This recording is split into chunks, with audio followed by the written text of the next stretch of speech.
My name is Addison Lane. I'm 35 years old, born and raised in the small town of Marlow, tucked deep in the rolling hills of North Carolina. Around here, my family name means something. Not because of politics or old money, but because of beer. The Lane Brewery isn't just a business. It's practically the beating heart of this town. Everyone in Marlow has a connection to it. Half the people I went to high school with have worked there at some point. Loading kegs, brewing batches, running tours. My father, Henry Lane, built it from nothing when he was barely older than I am now. At least, that's the story everyone tells. Growing up, the brewery wasn't just a place we went after school, it was our life. The smell of hops clinging to my dad's shirts, the clinking of bottles as they went down the line, the way every holiday dinner conversation somehow turned back to production schedules or new recipes. For the town, the Lane Brewery was tradition. For me, it was duty. I'm engaged to Ethan Harper, a journalist who moved to Marlow a few years back. Ethan has always said my family is legendary, like some small-town royalty. He's romantic like that, but he never saw the cracks in the crown like I did.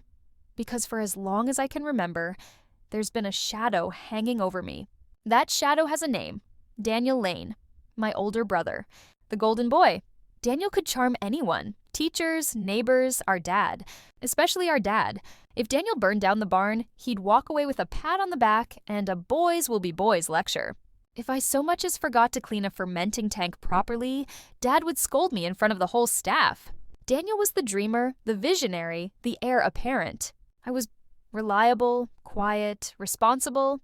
The irony? While Dad was holding up Daniel as the future of the brewery, I was the one actually running things. Inventory, payroll, managing the brewing team. All me. Daniel would breeze in late, toss around a few ideas, then disappear to meet investors or negotiate deals. Half the time, I suspected he was just drinking at the bar downtown. When Dad passed away last month, I thought maybe, finally, things would balance out. That we'd stand side by side and share the weight of this family legacy like equals. I was wrong. When the lawyer read Dad's will, I learned he'd left everything to Daniel. The brewery, the house I grew up in, the land my great-grandfather farmed, everything. When my father died, I tell people, I thought my brother and I would finally be equals. Instead, I discovered he'd left everything to Daniel, the brewery, the land, even the house I grew up in. What I didn't know was that this betrayal was only the surface of something far darker. If you've ever been blindsided by someone you trusted, you'll want to hear this to the end. Stick with me, and when we're done, tell me what you would have done in my shoes. Like, comment, share, because I'm still not sure I did the right thing. The day of the will reading is burned into my mind like a bad dream. Daniel sat there with this calm, smug smile, like he already knew what was coming. Mom, Margaret, sat stiff and silent, her hands folded tightly in her lap. She wouldn't meet my eyes. It wasn't just that Dad left everything to Daniel. It was the way it was done, so cold and final. As if I hadn't spent years pouring myself into the business, as if I were a stranger. Mom tried to console me afterward, whispering that Dad must have had his reasons. She's always been the peacemaker, smoothing over the rough edges between me and Dad, me and Daniel, even Dad and Daniel. But this time, her words felt hollow. That night, I lay awake replaying my last conversation with Dad, just days before his heart attack. We'd been standing in his office, the warm smell of hops drifting in through the open window. I'd asked him outright if he planned to treat us fairly. He'd placed his hand on my shoulder and said, Addison, you and your brother will both get what you deserve. I promise. I believed him. Now I can't stop wondering if his promise was a lie, or if someone else made sure it would never come true. And deep down, I can feel it. The will wasn't just a betrayal. It was a warning. Mini hook to next act. What I didn't realize that night was that my father's death didn't just hand my brother everything. It also handed me a mystery, one that would rip apart everything I thought I knew about my family. The day of the will reading, the air inside Thompson and Rayner law offices was thick and stale, like a room that hadn't been opened in years. Everyone in town knew my father's attorney, Mr. Thompson, a frail man with wire-rimmed glasses and a voice that always sounded like he was about to cough. Daniel and I sat on opposite sides of the polished oak table. He was leaning back in his chair like he owned the place, his arms folded casually across his chest, a smug little half-smile playing at his lips. Margaret sat between us, pale and rigid, her hands clasped so tightly in her lap I thought she might leave nail marks in her skin. Ethan was there too, standing just behind me, one hand resting on my shoulder. I felt his thumb rub small circles, a silent gesture of comfort. The room was full. Cousins, a couple of brewery board members, even the mayor had shown up. My father's death had been a blow to the whole community. Everyone wanted to know what would become of the Lane Brewery. Mr. Thompson cleared his throat and began to read. At first it sounded ordinary enough. A few sentimental notes, some charitable donations to the church and local hospital. Then came the part that would change everything. I hereby bequeath full ownership of the Lane Brewery, including all assets, land, and residential property, solely to my son, Daniel Lane. My ears rang. I stared straight ahead, convinced I'd misheard. But the hush that fell over the room told me I hadn't. Solely to Daniel. Not shared. Not split evenly like he'd always promised me. Everything. Gone. Just like that. Gasps rippled through the crowd. I felt dozens of eyes on me, waiting for a reaction. My cheeks burned hot and my hands trembled on the table. Daniel leaned forward, voice smooth and calm. "It's what Dad wanted, Addie. You know he always saw me as the one to carry the torch." He glanced around the room, playing to the audience. "This isn't about favoritism. It's about trust. Vision." I clenched my jaw so tightly it hurt. "Vision?" My voice cracked. "Daniel, I've been the one running the brewery for the last 5 years while you—" I cut myself off, glancing at the onlookers. No way was I airing all his dirty laundry here. Ethan squeezed my shoulder, a silent plea to stay calm. Daniel's smirk widened. "Dad knew you were reliable, sure, but you were never cut out for leadership." He told me himself. "You don't have the killer instinct this business needs." His words sliced deeper than I expected. Reliable. That was all I'd ever been to them. My gaze darted to Margaret, desperate for some kind of support, but she wouldn't meet my eyes. She just sat there, lips pressed tight, as if someone had wound a spring inside her, and she was afraid to move.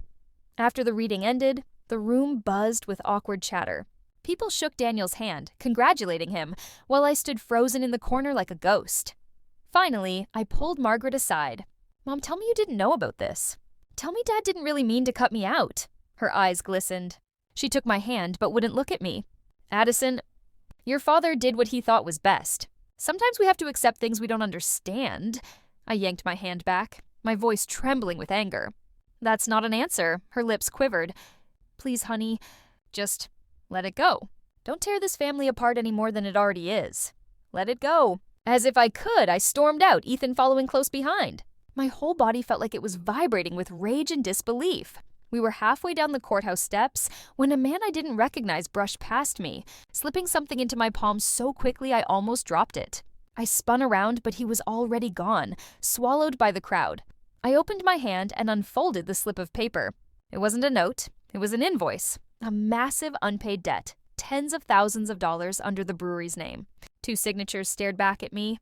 My father's and Daniel's. My breath caught in my throat. The will wasn't the only thing they'd been hiding, and suddenly I had the sickening feeling that this betrayal was just the beginning. Ethan and I sat in my car outside the courthouse, the paper trembling between my fingers. The numbers on the invoice swam in front of my eyes like they were part of some fever dream. This has to be a mistake," I said, though my voice lacked conviction. My dad wasn't perfect, but he wasn't reckless with money. And if he was, I would have known. Ethan leaned closer, scanning the document. His brows knit together in concern. "It's definitely not a typo," he murmured. "Addison, this isn't just a missed payment. This is massive. And see this signature here? Daniel's." My chest tightened. Daniel, of course. It felt like his name was seared into everything these days. The will, my father's final decisions, and now this mysterious debt. Ethan glanced at me, his journalist instincts already firing. If this is real, we need to find out where this money went, and who it was owed to. It could explain why Henry left everything to Daniel. Maybe he thought Daniel could clean up the mess. I scoffed bitterly. Daniel doesn't clean up messes. He makes them, Ethan hesitated before adding, "Look, Addie, I know this is personal, but it could also be a hell of a story.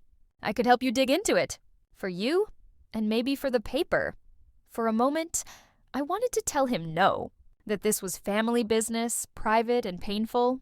But then I remembered Daniel's smug smile at the will reading, my mother's tight-lipped plea to let it go. No, if they thought I was going to roll over, they didn't know me at all. Fine, I said. But we do it my way, quietly. No one can know, especially Daniel.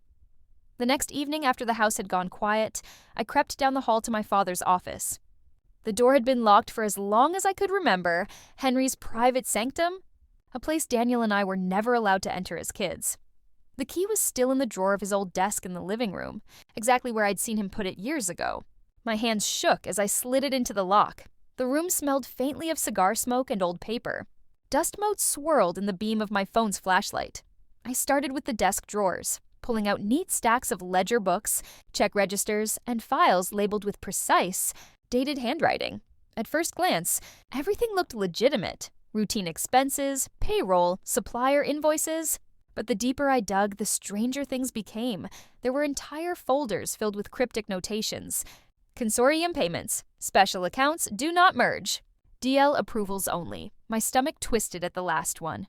DL Daniel Lane. As I flipped through one particularly old ledger, something inside me shifted. A memory surfaced. Hazy but sharp in its emotional sting. I was 9 years old, sitting on a barrel in the brewery's back storage room. There had been an accident earlier that day. One of the brewing tanks overflowed, spilling hundreds of gallons of product onto the floor. My father had stormed in, red-faced and furious. "Addison, what were you thinking?" he'd shouted, grabbing my arm. Daniel stood in the doorway, silent and pale, his hands shoved deep in his pockets. I remembered trying to explain, to tell Henry I hadn't even been near that tank. But he wouldn't listen. Daniel never said a word to defend me. Now, flipping through these files, I realized the truth I'd been too young to see back then. Daniel had caused the accident, and Henry had let me take the blame. He always had. The floor creaked behind me. My heart leapt into my throat as I spun around. Margaret stood in the doorway, her face ghostly pale in the dim light. "What are you doing in here, Addison?" Her voice was low, trembling. I froze, clutching the folder in my hands. "Looking for answers, Mom. The kind you clearly won't give me." Her eyes darted to the files, then back to me. "You don't understand. Some truths are worse than lies." She reached toward me, but I stepped back. "What's worse than finding out my father betrayed me?" I demanded.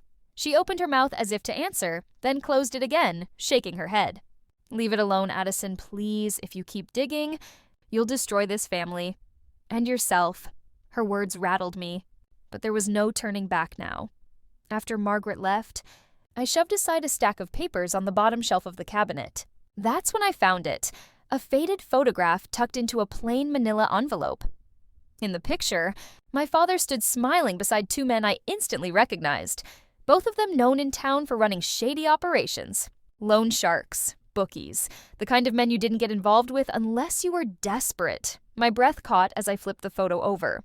On the back, scrawled in my father's bold handwriting, was a single word: owed. The letters seemed to burn into my vision. This wasn't just about favoritism or even debt. It was about power, leverage, and danger. And my father, my steady, untouchable father, had been tangled right in the middle of it. I didn't bother knocking on Daniel's office door. I pushed it open, clutching the stack of documents like a weapon. He was leaning back in our father's old leather chair, a glass of bourbon in hand, the picture of smug entitlement. When he saw me, his smirk faded into irritation. "Addison," he said smoothly, setting down the glass. "To what do I owe the pleasure?" I slammed the papers onto his desk. "Cut the crap, Daniel. I know about the debt. About Dad covering for you." For a brief second, his mask slipped, just a flicker of surprise in his eyes, before he leaned back, crossing his arms casually. "You've been snooping," he said, voice low and cool. "Not very sisterly of you." I clenched my fists. "You've been lying to me, to Mom, to everyone who depends on this business." His jaw tightened, but when he spoke, his tone was measured, almost bored. "Careful, Addie. You think you understand what's going on, but you don't. These debts, these deals, they're complicated. Dad handled them for a reason." I jabbed a finger at the papers. "Complicated? You are gambling with the brewery's future. Dad didn't cover for you out of love. He was cleaning up your mess." For a moment, silence hung heavy between us. Then Daniel rose slowly, towering over me. His expression turned sharp, cold. "You need to stop digging," he said, voice like ice. "If you keep pushing, you won't just hurt me. You'll hurt Rebecca, the kids." The mention of his family knocked the wind out of me. "Don't drag them into this. They don't deserve. They'll be dragged in whether you like it or not," he snapped, suddenly losing his composure. "Do you think the people I owe care about who's guilty? If this all comes crashing down, they'll come for everyone, including you." He stepped back, running a hand through his hair, his tone shifting again. Softer, almost pleading. "I never wanted this, Addison. The gambling started small, just a way to blow off steam." He gave a bitter laugh. "And then, well, you win big once and you think you're invincible. Until you're not." His eyes glistened like he might actually cry. "Dad, he saw what was happening. He stepped in to protect me, to protect all of us. That's why he left the brewery to me. He didn't think you could handle what was coming." My heart twisted, a mix of anger and heartbreak. "You're lying," I said, but even to my own ears it sounded uncertain. Daniel reached across the desk, placing a hand on mine. "Think about Rebecca. Think about my kids, Addie. If this goes public, you won't just ruin me. You'll destroy them. Are you willing to do that?" For a moment I faltered. I hated myself for it, but part of me wanted to believe him. Then I remembered the photo, the word owed scrawled on the back, and the icy certainty returned. I yanked my hand away. "If you think I'm going to let you manipulate me like Dad did, you don't know me at all." His expression hardened. "Then you're a bigger fool than I thought." Later that night, I sat with Ethan at our kitchen table, replaying the confrontation in my head. When I told him what Daniel had said, his reaction was immediate and intense. "This is huge," he said, leaning forward eagerly. "Addie, we need to go public. This could blow the lid off everything. Corruption, fraud, organized crime." "Ethan, this isn't just a story," I snapped. "It's my family." He hesitated, then softened his tone. "I know, I'm just saying, the longer you wait, the more dangerous it becomes. For you. For everyone." Something in his voice unsettled me. Was this really about my safety? Or was he seeing headlines and bylines instead of people? For the first time, I wondered if Ethan was here for me. Or for his career. The brewery was nearly empty when I returned later to clear my head. As I passed Daniel's office, I froze. Voices drifted through the slightly ajar door. Daniel's, tight with desperation, and another man's, low and menacing. "You're behind, Lane," the stranger growled. "We gave you extra time, but patience runs out." "I just need a little more," Daniel pleaded. "Please, my family. Your family won't matter if you don't pay up. You know what happens to people who disappoint us." My breath caught. There was a loud thud like a fist slamming on a desk. "Next payment, or your pretty little wife and kids might find themselves in a very bad situation." I stumbled back, my heart racing. This wasn't just a debt. It wasn't just Daniel being reckless. It was organized crime, and my entire family was caught in the crosshairs. I drove to my parents' house like a woman possessed. The confrontation with Daniel still rang in my ears. His pleas, his threats, the stranger's voice promising violence. My hands gripped the steering wheel so tightly my knuckles turned white. When I burst through the front door, Margaret was in the kitchen, quietly washing a single coffee mug. She looked up startled, as if she hadn't expected me. "Addison? Sweetheart, what—" "Don't." My voice cracked, but I held her gaze. "No more lies, Mom, you knew. About Daniel. About the debts. About everything." Her hands stilled in the soapy water. For a long, awful moment, she said nothing. Then she sighed, a sound so heavy it seemed to deflate her entire body, and sank into a chair. "You deserve the truth," she whispered. "Even if it destroys you?" Margaret stared at her hands as she began to speak, her voice trembling. "The Lane Brewery wasn't built the way your father told everyone. When Henry's grandfather started it during Prohibition, he made deals. Dangerous deals. The kind of men you never cross." The room felt suddenly colder. "Illegal liquor?" I murmured. Margaret nodded. "And when Prohibition ended, that dirty money became legitimate. But those ties didn't just disappear. Henry spent his entire life keeping the past buried. Every generation of Lanes has paid a price to keep the family name spotless." I felt sick. The business I'd spent my entire life protecting wasn't just a source of pride. It was built on corruption. So Daniel's debts, they're connected to them? Her eyes filled with tears. "Yes, when your father realized Daniel had gotten involved with those people," he panicked. He couldn't bear to see his son thrown in prison, or worse, so he used the brewery's money to cover it up, again and again. My heart pounded as a different memory clawed its way forward. The day of the brewery accident when I was 10. "Mom," I said slowly, "the accident with the fermenting tank. When Dad screamed at me, said I was careless." Margaret's face crumpled. "Oh, Addison." She reached for my hand, but I yanked it back. "That wasn't your fault," she whispered. "It was Daniel's. He'd been playing with the valves, showing off to his friends. But Henry, he couldn't stand to see his golden boy shamed. So he blamed you instead." Her words hit like a physical blow. For 25 years, I'd carried the weight of that guilt. The cold stares from Dad, the whispered disappointment from the workers. All of it. A lie. I staggered back, dizzy. He let me believe, all this time, that I'd failed him. Margaret's tears spilled over. "I begged him to tell you the truth. But Henry always said he was protecting the family." I forced myself to breathe, to focus. "You knew Daniel was drowning in debt. You knew Dad planned to leave everything to him.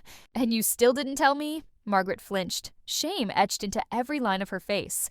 I thought Henry might change his mind at the end. That he'd finally do right by you. If I told you and he didn't, it would have destroyed you both." I shook my head, furious and heartbroken. "No, Mom, the only thing that destroyed us was silence." I couldn't stand to look at her anymore. I stormed upstairs to my father's old study, the place where this entire nightmare began. The air smelled of dust and stale bourbon. I tore through the desk drawers, scattering papers across the floor. Bills, receipts, ledger books, and then, at the very back of the bottom drawer, my hand brushed against something stiff and folded. A sealed envelope. My breath caught as I ripped it open. Inside was a neatly typed document. A will. But this one was different. It split everything equally between Daniel and me. My pulse roared in my ears. The will Daniel presented at the reading, the one that gave him everything, had been a forgery. I stumbled back, clutching the paper, a single horrifying truth settling in my mind. Daniel hadn't just stolen my inheritance. He'd rewritten history to cover his crimes, and he'd done it while our father's body was barely cold.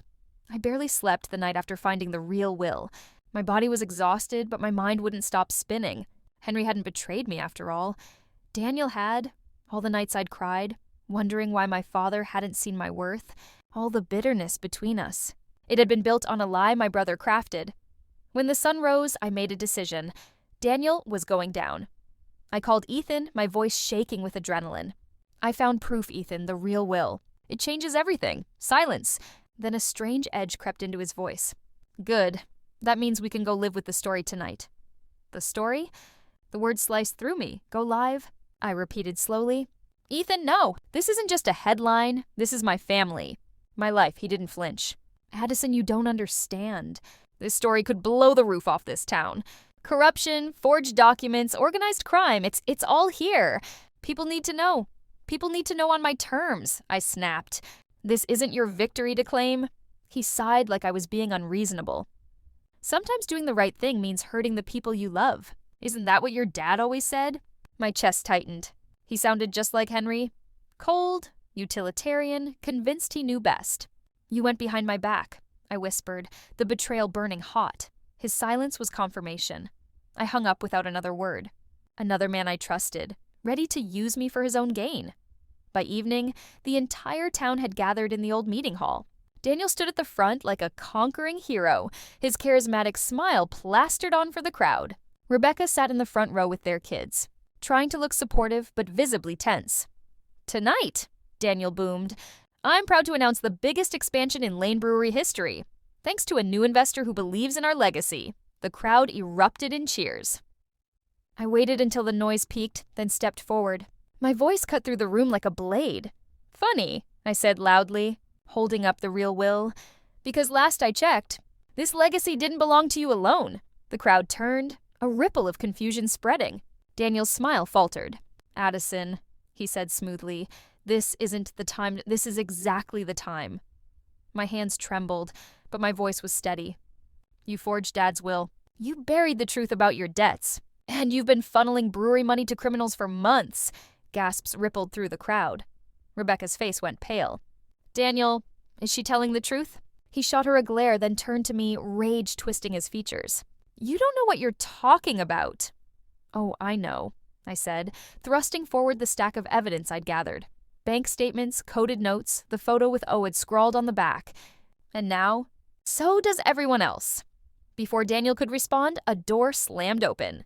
The same man whose voice I'd overheard in Daniel's office stepped inside, flanked by 2 others. The room went dead silent. "Well, well," the man drawled, his eyes glinting. "Looks like your little announcement party just turned into a reckoning." Daniel's bravado crumbled. I can explain." "No more explanations," the man snarled. "You're out of time." He lunged forward, grabbing Daniel by the collar. Rebecca screamed. The crowd surged back, chaos breaking loose. Someone knocked over a lantern near the old storage room. The flame caught instantly, leaping to the dry wood and ancient brewing equipment. Within seconds, fire roared, swallowing the corner of the hall. People screamed and scrambled for the exits. Smoke filled my lungs as I stumbled toward the door. Behind me, Daniel wrestled free from the man's grip and ran to me, wild-eyed. "Addison!" He coughed, choking on smoke. "Please, help me. Don't let them take me." For a moment, time froze. This was the pattern Henry had set. Cover for Daniel, protect Daniel, sacrifice everything for Daniel. But I wasn't Henry. Not anymore. I stared at my brother, at the man who had stolen my name, my future, my very sense of self. "No," I said quietly. "You made this bed. Now lie in it," his face twisted in fury and fear. "You're just like him," he spat. "Cold, heartless. Maybe," I said. "But at least I'm free." I turned and ran, leaving Daniel behind as the flames consumed the symbols of our family's false legacy. Outside, firefighters battled the growing inferno. Rebecca clutched her children, sobbing. The crowd murmured in confusion and shock. Ethan appeared at my side, breathless. "Addison, my God, what happened in there?" I didn't look at him. "The truth," I said flatly. "And it's done burning now." Behind us, the roof of the old storage room collapsed with a deafening crash, sparks shooting into the night sky like a funeral pyre. The Lane family legacy had gone up in smoke, and for the first time I felt clean. The night of the fire felt like a fever dream. Sirens wailed, smoke choked the sky, and in the middle of it all, my brother was dragged out of the burning building in handcuffs. Daniel screamed my name as the police shoved him into the back of a squad car. "Addison, please, don't let them take me." His voice was raw, desperate, the voice of the boy who used to sneak into my room during thunderstorms, terrified of the dark. But that boy was gone. All that was left was a man who'd burned everything he touched, including me. The crowd stood frozen, watching their golden boy fall. Rebecca collapsed to her knees, sobbing as their children clung to her, confused and terrified. I wanted to go to them, to tell them I was sorry, to tell them none of this was their fault. But my feet wouldn't move. My hands were clean now, but my heart felt heavier than ever. The next morning, the brewery stood like a blackened skeleton against the pale dawn. The air reeked of smoke and charred wood. Workers gathered outside the ruins, faces etched with fear. Some had been with us for decades, their entire livelihoods tied to Lane Brewery. "What happens now, Addison?" one of them asked quietly. I didn't have an answer. The truth had come out, but it hadn't saved anyone. The Lane name was ruined. Investors were pulling out. The brewery might never reopen. I had exposed Daniel, but at a cost so high, I wondered if winning was just another form of losing. Ethan showed up at my house 2 days later. The headline of his article was already everywhere: "The Rise and Fall of the Lane Dynasty." It was brilliantly written. Sharp, damning, sensational. "You didn't wait," I said quietly as he stepped inside. He held my gaze, unflinching. The truth needed to come out. "You said it yourself." I swallowed back a bitter laugh. "No, Ethan, you needed it to come out. For your career." He didn't deny it. That was the moment I knew. We were done. I slipped the ring from my finger and set it on the table between us. "This story cost me my family," I said. "I won't let it cost me myself." His jaw tightened, but he didn't argue. He just left, closing the door softly behind him. Later that night, while sifting through the last of my father's files, I found a small envelope tucked into the back of a drawer. My name was written on it in his familiar, looping handwriting. With trembling hands, I unfolded the single sheet of paper inside. It read, "Addison, I tried to protect you from the truth, But maybe that was my greatest sin. Some legacies should be burned to the ground. My chest ached as tears blurred the words. For the first time, I understood him and hated him all at once. I walked to the window and looked out at the smoldering ruins of the brewery. The Lane family empire was gone. But maybe, just maybe, I could build something new from the ashes. The town gathered outside the blackened husk of Lane Brewery one last time, but this time there were no angry shouts or whispered gossip. Just quiet resignation. I stood on the cracked steps of the office, the same place my father had once stood so proudly, and announced my decision. "I'm selling the brewery," I said, my voice steady even as my chest tightened. A ripple of shock moved through the crowd. "Not to a corporation," I added quickly. "To all of you. The workers. The townspeople who've given their lives to this place." Confused murmurs turned into cautious hope. "It'll become a cooperative," I explained. "Shared ownership. Shared responsibility. No more secrets. No more kings and heirs." For a moment, silence hung heavy. Then an older worker, Mr. Briggs, who'd been here since before I was born, nodded slowly. "About damn time," he said, his voice thick with emotion. The crowd erupted into cheers. For the first time in weeks, I felt like I could breathe. Later that night, I walked through the ruins alone. The scent of smoke still lingered, mingling with memories of childhood summers, laughter echoing through the halls, the clink of glasses, my father's booming voice telling customers, "The Lane family always keeps its promises. That was our family motto." But as I ran my hand along the charred wood, I realized it had never been about promises. It was about control, about lies wrapped in the shiny paper of tradition. My father kept his promises to Daniel by sacrificing me. Daniel kept his promises to himself by ruining everyone else, and I'd spent my life keeping silent, keeping the peace. "No more," I whispered into the empty air. "The Lane family keeps its lies." Saying it out loud felt like shattering a chain. I reached the old office, the one my father never let me enter when I was a child. The desk was gone, the walls blackened, but I could still picture him sitting there, larger than life, untouchable. For a moment, grief swelled inside me, not just for what I lost, but for what I never truly had. A family built on trust. I pulled the final key from my pocket, turned it in the lock, and stepped out into the night. The door closed behind me with a final echoing click. I didn't look back. As I walked away, I glanced at the horizon, where dawn was breaking. I thought about everything I'd lost. My father, my brother, Ethan, the home I'd known all my life. But strangely, I didn't feel empty. I felt free. "I thought losing the brewery was the end of my story," I whispered. Turns out it was just the beginning of living my own life. And for the first time, I truly believed it.